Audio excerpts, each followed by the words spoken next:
Em relação à bexiga urinária, tive um paciente com um caso clínico fantástico. Um senhor que foi um dos meus melhores pacientes, desde do meu início de carreira como fisioterapeuta. E esse senhor era muito querido, muito querido. E ele tinha, e eu fiz mestrado, né, na área de urologia, na área de medicina urológica. E na época eu levei meu orientador, né, meu professor, para atendê-lo, era médico. Ele foi lá, atendeu ele e tal, fez algumas recomendações, ele melhorou um pouco, mas assim, todo mês ele tinha infecção urinária uma, duas vezes dentro do mês. Depois que ele foi no meu professor, ele começou a ter infecção de urinária uma vez por mês, melhorou assim, vamos supor, né, o dobro. Então antes ele quase toda semana ele tinha infecção, agora ele tinha uma vez por mês, mas toda vez ele ainda tinha infecção de urina. Modificou várias coisas, começou a tomar Granberry, que parece que era uma frutinha lá que ajudava bastante nessa questão. Começou a parar de passar a sonda que tinha que passar para esvaziar a bexiga, e a esposa não conseguia fazer todo o procedimento de esterilização correto. E aí ajustou várias coisas, o médico ajustou várias coisas, e mesmo assim o senhorzinho continuava tendo infecção de urina. E esse paciente foi marcante porque eu não fiz nenhuma técnica, foi simplesmente abordagem biológica. Eu cheguei para a família, reuni e falei assim: olha, o seu fulano está vivenciando um estresse de marcação de território. O que é isso? Esse senhor, quando ele tinha 62 anos, ele foi subir no telhado. Naquela época, eu não sei traduzir em valor hoje, mas a pessoa cobrava R$ 10 para fazer, ele não quis pagar. Ou a pessoa estava demorando e ele foi fazer, não lembro, acho que ele não quis pagar. E eu não tenho ideia, tá? Noção quanto seria isso hoje em dia, mas talvez seria, sei lá, uns R$ 300, R$ 400. E ele foi fazer. Quando ele foi mexer no telhado, ele caiu de coluna no chão, bateu a coluna e teve um esmagamento, uma fratura cominutiva, esmagou a vértebra. Se não me engano, ele atingiu a região tóraco-lombar. Não vou saber te dar de forma precisa qual vértebra, mas creio que ali entre T11 até L1, L2. E ele desenvolveu alterações que envolvem a parte urinária.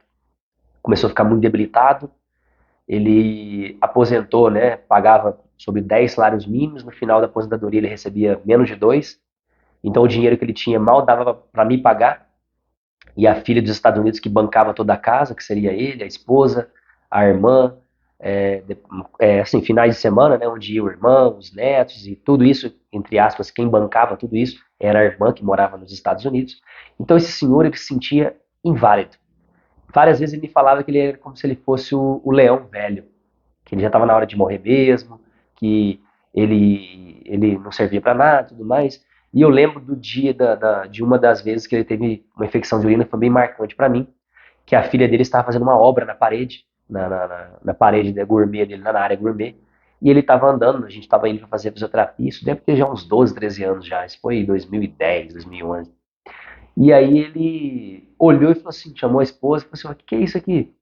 Aí ela falou assim: ah, é sua filha, falou o nome da filha, né? Sua filha tá fazendo uma obra aqui, fazendo assim, assim, assim. Ele olhou, baixou a cabeça, saiu, ah, tá. Chegou pra mim e falou assim: Denis, eu sou igual marido enganado.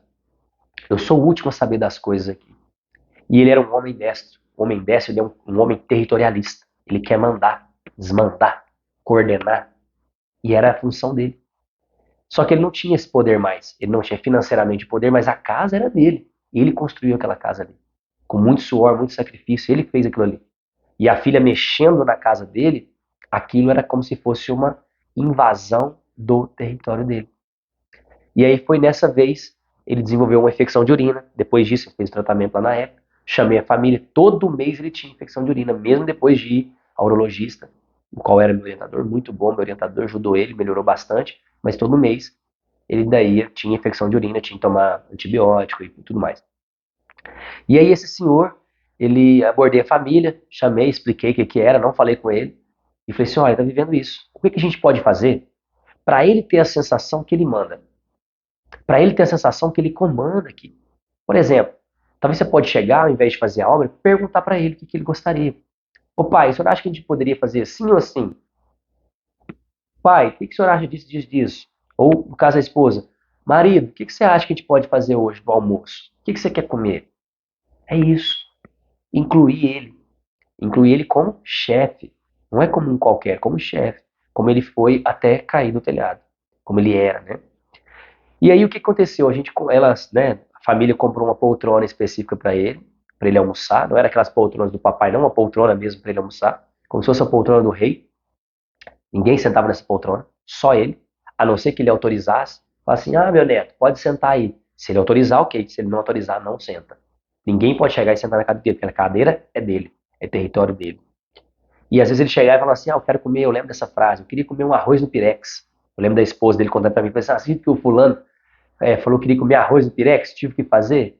Eu falei, ótimo, dona fulana. Quantos meses ele já está sem ter infecção de urina? Já tinha mais de 6, 8 meses que ele não tinha infecção de urina. Ele ficou assim por um ano e meio. Um ano e meio. Depois veio uma filha dele, que era filha, na verdade, do irmão dele, mas o irmão dele parece que faleceu quando era muito novo. E ele acabou adotando essa filha. A filha já tinha uns 50 anos. E ela se separou do marido e voltou para morar com ele. Ele já era um senhor de 82 anos, se não me engano. E aí ela voltou, ficou lá um tempo e ela não estava conseguindo se adaptar à rotina. E aí surgiu a possibilidade de um apartamento para ela morar, que era apartamento dessa filha dos Estados Unidos que pagava tudo. Vagou um apartamento dela na cidade e ela falou assim: eu posso morar lá? Ela vai, pode. Aí foi morar nesse apartamento da filha dos Estados Unidos. E eu tô lá fazendo a fisioterapia com o senhorzinho um belo dia. Tinha uns 4 quartos na casa dele. De repente, quando a gente passa perto de um quarto, ele olha assim, um quarto meio vazio. Ela tinha levado todos os móveis que estavam ali, que eram móveis dele. Mas o detalhe, esse senhorzinho nem usava esses móveis. Tinha uma cadeira do papai que inclinava, uma cama, uma televisão, uma coisa assim, um rack, algumas coisas assim, um guarda-roupa. Ela tirou várias coisas.